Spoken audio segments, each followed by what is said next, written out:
Assalamualaikum warahmatullahi wabarakatuh.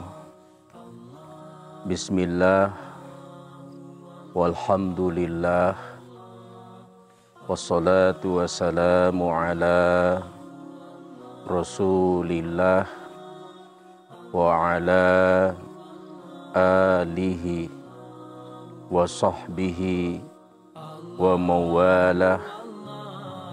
Amma ba'du. Para pemirsa dimanapun berada, selalu berbahagia, insya Allah masuk surga, diridhoi Allah subhanahu wa ta'ala. Dilihat dari saat di dunia dan di akhirat, manusia akan mengalami salah satu dari 4 nasib ini. Yang pertama, bahagia di dunia, bahagia di akhirat. Yang kedua, sengsara di dunia, bahagia di akhirat. Yang ketiga, bahagia di dunia, sengsara di akhirat. Yang keempat, sengsara di dunia dan sengsara di akhirat. Tentu kebahagiaan yang dimaksud bukanlah kebahagiaan hakiki, di mana kebahagiaan hakiki berupa ketenangan rohani di bawah naungan ilahi. Tetapi bahagia yang dimaksud dalam tema kita ini adalah bahagia dalam persepsi masyarakat, yaitu keberlimpahan harta. Yang pertama, bahagia di dunia dan tetap bahagia di akhirat. Ada ungkapan, kecil dimanja, muda berfoya-foya, hari tua kaya raya, ketika mati masuk surga. Ini menjadi khayalan banyak orang. Dalam hadis yang sangat panjang, sahabat yang ekonominya lemah mengadu kepada Rasulullah Shallallahu Alaihi Wasallam, di mana ketika dia diajarkan wirid dan zikir, ternyata wirid dan zikir itu juga dilakukan oleh orang-orang kaya.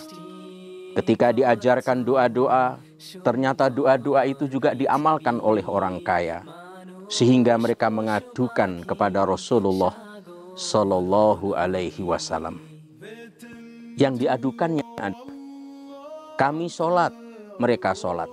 Kami berwirid zikir, mereka berwirid zikir. Kami berdoa, mereka berdoa. Kami bertahajud, mereka juga bertahajud. Tapi mereka berzakat, berinfak, menafkahkan hartanya di dalam amal soleh. Kami tidak mampu melakukan itu ya Rasulullah. Lalu Rasulullah Shallallahu Alaihi Wasallam akhirnya menyampaikan kepada para sahabat yang nadanya setengah protes itu, dzalika fadlullahi yu'tihi may yasha. Itulah anugerah Allah yang diberikan kepada siapapun yang dikehendakinya. Jadi ada orang hidup di dunia berlimpah ruah harta, sampai kita orang miskin heran. Ada orang bisa memegang duit harta sampai nilainya miliar, triliun, hingga itu mencengangkan si miskin. Dan hatinya tidak kering kerontang dari nilai iman. Dia tetap beribadah, dia beramal soleh, bahkan menggunakan hartanya untuk fi sabilillah. Alangkah bahagianya orang seperti itu, yang tentu itu menjadi dambaan banyak orang. Yang kedua, sengsara di dunia tapi tetap bahagia di akhirat.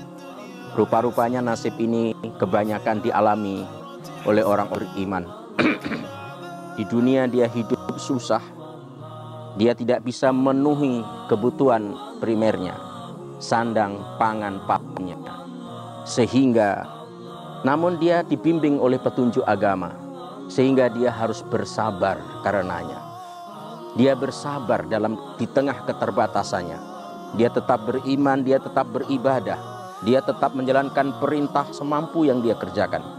Dia berusaha menjauhi amalan-amalan yang mendatangkan murka Allah, yang pada akhirnya dia dengan petunjuk agama itu bisa bersabar. Dia sengsara di dunia, tapi bahagia di akhirat. Yang ketiga, ada orang yang bahagia di dunia, tetapi sengsara di akhirat. Ketika di dunia, dia berlimpah ruah harta, bergelimang dengan harta, bersenang-senang, hidup bebas. Ini kebanyakan dialami oleh orang-orang kafir. Bergelimang dengan harta, dihujani dengan banyak kenikmatan, bebas tanpa ada batasan, halal haram tidak diperdulikan.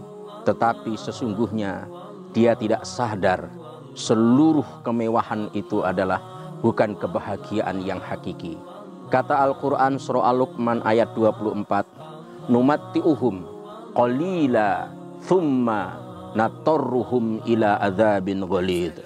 Kami biarkan mereka bersenang-senang sebentar, kemudian kami paksa mereka masuk ke dalam siksa yang begitu keras. Jadi itulah, ternyata kebahagiaan di dunia itu adalah pembiaran dari Allah, karena untuk nanti dipaksa untuk menjalani siksa itu menyedihkan. Ini bahagia di dunia, tetapi sayang sengsara di akhirat. Lalu yang keempat adalah sengsara di dunia, sengsara di akhirat. Hidup yang paling pahit adalah ini. Di dunia miskin papa, rumah tidak punya, baju seadanya, makan kadangkala, beriman tidak mau, sholat tidak dikerjakan, maksiat dilakukan. Akhirnya keterbatasan hidup di dunia ini malah menjadikan ia bermaksiat. Maka orang yang seperti ini orang yang paling celaka. Kata Quran, amilatun nasibah, bekerja keras lagi kepayahan, tasla naron hamiyah, dan di akhirat dia dimasukkan api yang panas.